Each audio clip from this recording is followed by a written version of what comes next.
రీసెంట్‌గా యూట్యూబ్ మనలాంటి small creators కోసం హైప్ అనే ఒక కొత్త ఫీచర్‌ని అయితే తీసుకొనొచ్చింది.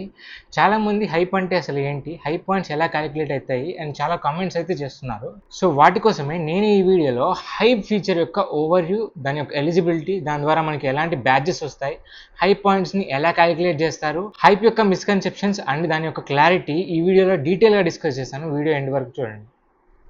ఫస్ట్ అసలు హైప్ అంటే ఏంటి? రీసెంట్‌గా మనలాంటి స్మాల్ క్రియేటర్స్ కోసం యూట్యూబ్‌లో కొత్తగా వచ్చిన ఫీచరే ఈ హైప్. ఇది మనలాంటి స్మాల్ క్రియేటర్స్ యొక్క రీచ్ అండ్ విజిబిలిటీ పెరగడానికి బాగా యూజ్ అవుతుంది. దీని యొక్క కాన్సెప్ట్ వచ్చేసి చాలా సింపుల్. మన వ్యూవర్స్ ఎవరైతే ఉంటారో, ఎప్పుడైతే మన వీడియో కింద ఉన్న హైప్ బటన్ క్లిక్ చేస్తారో, దాని ద్వారా మనకి హైప్ పాయింట్స్ అనేవి వస్తాయన్నమాట. ఆ హైప్ పాయింట్స్ ద్వారా మన యూట్యూబ్ యొక్క డాష్‌బోర్డ్ ఉంటుంది కదా! అక్కడ మనకి సెపరేట్‌గా హైప్ అని ఒక లీడర్ బోర్డ్ అయితే క్రియేట్ చేసి ఉంచారు. ఇందులో మనకి టాప్ 100 వీడియోస్ అనేవి అవైలబుల్ ఉంటాయి. నెక్స్ట్ వన్, ఈ హైప్ బటన్ ఎక్కడ కనిపిస్తుంది? ఈ హైప్ బటన్ మన వీడియో కింద కమెంట్స్ ఉంటాయి కదా! అక్కడ కనిపిస్తుంది ఈ హైప్ బటన్. వ్యూవర్స్ ఎవరైతే ఉంటారో ఆ హైప్ బటన్ క్లిక్ చేసి మనకి హైప్ పాయింట్స్ అనేవి దాని ద్వారా ప్రొవైడ్ చేస్తారు. అండ్ ఈ క్రియేటర్స్ ఎవరైతే ఉంటారో వాళ్ళకి ఈ హైప్ బటన్ అనేది కనిపియదనమాట. ఇప్పుడు ఈ హైప్ పాయింట్స్‌ని ఎలా క్యాలిక్యులేట్ చేస్తారో చూసుకుందాం. యూట్యూబ్ పాలిసీ ప్రకారం ఈ హైప్ పాయింట్స్‌ని క్యాలిక్యులేట్ చేయడానికి మెయిన్‌లీ 3 ఫ్యాక్టర్స్ ఉంటాయి. ఈ 3 ఫ్యాక్టర్స్‌లో ఫస్ట్ వన్ సబ్స్క్రైబర్ కౌంట్. ఈ సబ్స్క్రైబర్ కౌంట్ అనేది ఇప్పుడు మన ఛానల్‌కి తక్కువ సబ్స్క్రైబర్స్ ఉంటే హైప్ పాయింట్స్ అనేవి ఎక్కువ క్యాలిక్యులేట్ అవుతాయి. అండ్ మన ఛానల్‌కి కొంచెం ఎక్కువ సబ్స్క్రైబర్స్ ఉన్నారనుకోండి, మన యొక్క హైప్ పాయింట్స్ కొంచెం తక్కువగా వస్తాయన్నమాట. Second one early hype. మనం వీడియో అప్లోడ్ చేసిన ఫస్ట్ 48 అవర్స్‌లోపు ఎన్ని హైప్స్ వస్తే అది ఎర్లీ హైప్ కింద కన్సిడర్ అవుతుంది. అండ్ వీటిలో third factor number of hypes. మనం వీడియో అప్లోడ్ చేసిన తర్వాత ఎంతమంది వ్యూవర్స్ హైప్ చేస్తున్నారు అనేది నెంబర్ ఆఫ్ హైప్స్ కింద కన్సిడర్ అవుతుంది. నెక్స్ట్ ఈ హైప్ ఫీచర్ యొక్క ఎలిజిబిలిటీ అండ్ దాని యొక్క రూల్స్ గురించి డిస్కస్ చేద్దాం. ఈ హైప్ ఫీచర్కి ఎలిజిబుల్ కావాలంటే ఫస్ట్ క్రియేటర్ ఎవరైతే ఉంటారో అతను యూట్యూబ్ పార్ట్నర్ ప్రోగ్రామ్లో ఉండి అతనికి కనీసం 500 నుంచి 5 లాక్ సబ్స్క్రైబర్స్ వరకు అయితే ఉండాలన్నమాట. ఈ హైప్ ఫీచర్కి వీడియోస్ మాత్రమే ఎలిజిబుల్ అవుతాయి. అది కూడా మనకి వీడియో అప్లోడ్ అయిన ఫస్ట్ 7 డేస్ లోపు మాత్రమే ఈ హైప్ పాయింట్స్ అనేవి వస్తాయన్నమాట. మనకి ఈ ఫీచర్ షార్ట్స్కి ఎలిజిబుల్ లేదు. వ్యూవర్స్ కూడా కొన్ని రెస్ట్రిక్షన్స్ అయితే ఉన్నాయి.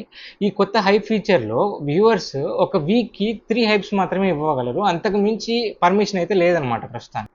అండ్ దీంట్లో ఉండే మిస్కన్సెప్షన్ ఏంటంటే క్రియేటర్స్ తమ వీడియోకి హైప్ చేయొచ్చు అనుకుంటారు, కానీ అది పాసిబుల్ కాదు. ఇది ఓన్లీ వ్యూవర్స్కి మాత్రమే ఎలిజిబుల్. మన వీడియోకి వచ్చిన హైప్ పాయింట్స్ని బేస్ చేసుకొని మన వీడియో ఏదైతే ఉందో అది యూట్యూబ్లోని ఎక్స్ప్లోర్ ట్యాబ్ ఉంటుంది కదా, దాంట్లో హైప్ లీడర్ బోర్డ్ అని ఉంటుంది. దాంట్లో అయితే డిస్ప్లే అవుతాయి. ఈ హైప్ లీడర్ బోర్డ్లో మోస్ట్ హైప్డ్ 100 వీడియోస్ అయితే కనిపిస్తాయి. కాకపోతే దీనికి ఫిల్టర్ కంట్రీ బేస్డ్ ఉంటుంది. మనం ఎప్పుడైతే ఇక్కడ రైట్ స్వైప్ చేస్తామో అక్కడ మనకి మై హైప్స్ అని ఉంటుంది. ఈ మై హైప్స్ ఏంటంటే మనం ఇప్పుడు దాకా ఎన్ని వీడియోస్కి హైప్ చేసామనేది అక్కడ క్లియర్గా కనిపిస్తుంది అనమాట. Next viewer badges. ఈ హైప్ ఫీచర్ ద్వారా మనలాంటి క్రియేటర్స్కి కాకపోయినా కానీ వ్యూవర్స్కి బ్యాడ్జెస్ అయితే వస్తాయన్నమాట. ఈ వ్యూవర్స్కి వచ్చే ఈ బ్యాడ్జ్ పేరే హైప్ స్టార్. కాకపోతే ఈ బ్యాడ్జ్ రావాలంటే కొన్ని రూల్స్ అయితే ఉన్నాయి. ఒక వ్యూవర్ యాక్టివ్ వ్యూవర్ అయి ఉండి కంటిన్యూస్గా హైప్ చేస్తూ ఉన్నారు. ఇది ఎలా వర్క్ అవుతుందంటే ఒక వీడియోకి హైప్ చేసి వదిలేస్తే అది బ్యాడ్జ్ అయితే రాదు. అలా కంటిన్యూగా చేస్తూ ఉండాలన్నమాట. అండ్ ఈ బ్యాడ్జెస్ వ్యూవర్స్కి రావడానికి ఒక సపరేట్ యూట్యూబ్ సిస్టమే ఉంది దీనికి. ఇప్పుడు ఈ హైప్ ఫీచర్ యొక్క మిస్కన్సెప్షన్స్ అండ్ వాటి మీద ఒక క్లారిటీని డిస్కస్ చేద్దాం. వీటిలో ఫస్ట్ వన్, షార్ట్కి నేను హైప్ చేయలేకపోతున్నాను అని అడిగారు. సో ఈ హైప్ ఫీచర్ ఏదైతే ఉందో ఇది కరెంట్లీ ఓన్లీ వీడియోస్కి మాత్రమే అవైలబుల్ ఉంది, షార్ట్కి లేదు. దీని మీద నా యొక్క థాట్ ఏంటంటే కంపేర్ టు వీడియోస్ షార్ట్స్కి మనకి ఎక్కువ వ్యూస్ అయితే వస్తాయి, వీడియోస్కి అంత ఎంగేజ్మెంట్ అనేది ఉండదు.